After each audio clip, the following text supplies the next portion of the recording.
Christian Laborde nous a rejoint sur le plateau de 64 minutes. Bonsoir, merci d'être avec nous et bienvenue. Vous êtes l'auteur de Robic 47 aux éditions du Rocher. Vous êtes spécialiste du cyclisme et particulièrement du Tour de France. Alors peut-être d'abord quelques mots sur le contexte en 1947. On est après la Seconde Guerre mondiale et l'occupation.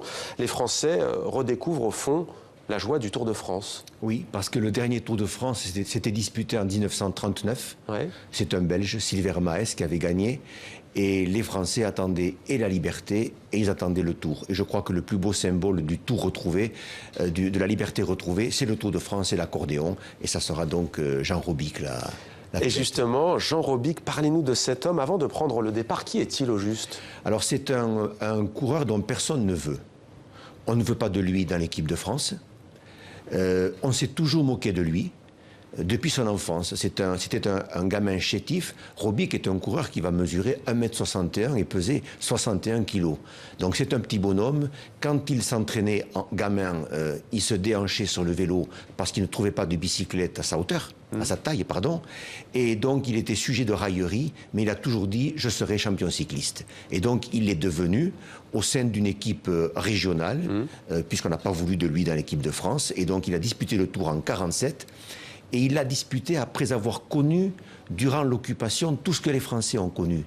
Robic, il a connu l'exode, il a connu les privations, il a changé 20 fois de domicile pour échapper au STO. Et donc, il a renseigné la résistance. Et arrive la libération, et là, il se lance dans le Tour de France de 1947. Donc. Il est cabossé? Il est cabossé parce qu'il a beaucoup de fractures. C'est un coureur qui court après avoir subi 2 fractures du crâne. Ça explique que sur les photos, ce port d'un casque en cuir qui le protège, ouais. Parce qu'une autre chute pourrait être fatale. Et donc il est tout cabossé. Finalement, il est comme la France. La France est cabossée et lui aussi est cabossé. Et ce petit cabossé va triompher. C'est le symbole. Alors on voit toutes ces photos de ce grand cycliste. C'est un très beau livre aux éditions du Rocher. 3 jours avant le départ de ce Tour de France 1947, le coureur épouse Raymonde Cornic et il lui annonce quelque chose. Que lui dit-il? Alors il l'épouse à la mairie du 14e arrondissement à Paris et il lui dit « Raymonde, je t'épouse, je suis pauvre, le Tour de France sera mon cadeau de mariage ». Et promesse tenue, à l'arrivée à Paris, Raymonde Cornic a son cadeau de mariage, le maillot jaune, le Tour de France. Alors on l'a bien compris, il était loin d'être le favori au départ de ce Tour 47 avant d'arriver au Parc des Princes à l'époque et non pas sur les Champs-Élysées. Quelles ont été ses qualités? Un grimpeur hors norme? Alors c'est un grimpeur hors norme. Alors il n'était pas, son nom n'était même pas inscrit dans la liste des outsiders. On l'avait complètement oublié dans sa petite équipe de Bretagne, donc de l'Ouest. Simplement, tout de suite, on le voit à Strasbourg qui gagne une première étape. Ensuite, il les disperse tous dans les Alpes. Et puis, il accomplit, vous parliez de grimpeur, un exploit fabuleux dans l'étape Luchon-Pau, qui est la grande étape des Pyrénées, l'étape reine, avec 4 cols. Et il franchit les 4 cols tout seul, échappé en tête. On rappelle les grands noms quand même, c'est Peyresourde, c'est Aspin, c'est Tourmalet, c'est Aubisque.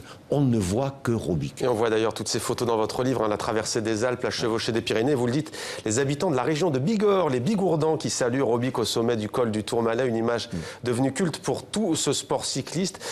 En quoi a-t-il rendu l'ensemble de cette épreuve 47 héroïque?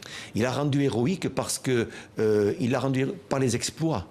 Je veux dire, il y a toujours un tour qui est écrit au départ. Et là, on s'attendait à ce que ce soit René Vietto, leader de l'équipe de France, et quel champion d'ailleurs. Il déjoue tous les pronostics. Voilà, il déjoue tout.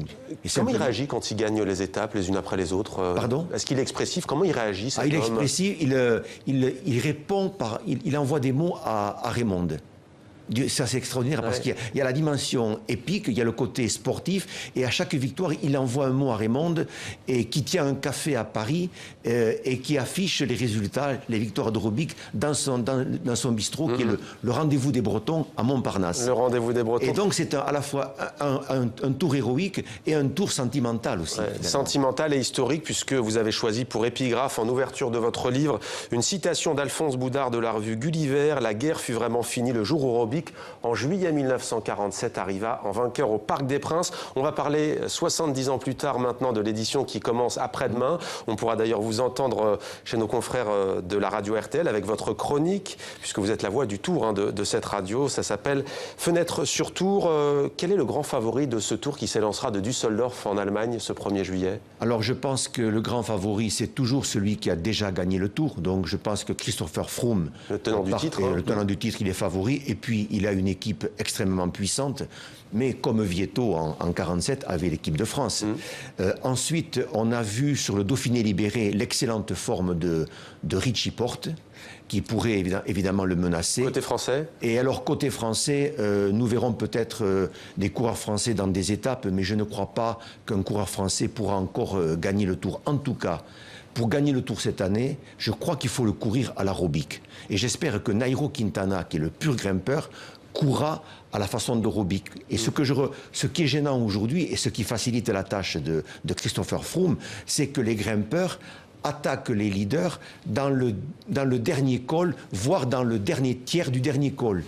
Pour faire sauter Froome ou Richie Porte, il faut attaquer dès le premier col. Alors que Quintana, cela joue Robic, et c'est Quintana qui remporte le Tour. Voilà, on sent déjà que vous êtes chaud, vous êtes prêt pour les chroniques. Hein. Ça n'a pas encore commencé, Christian Laborde, mais ça ne saurait tarder. Merci beaucoup, Robic 47, édition du Rocher. Le Tour de France, c'est une épreuve sportive, mais bien plus que cela. Il y a toujours beaucoup de romance et de poésie. D'ailleurs, vous êtes écrivain et poète, je le signale. Merci à vous. Merci à vous.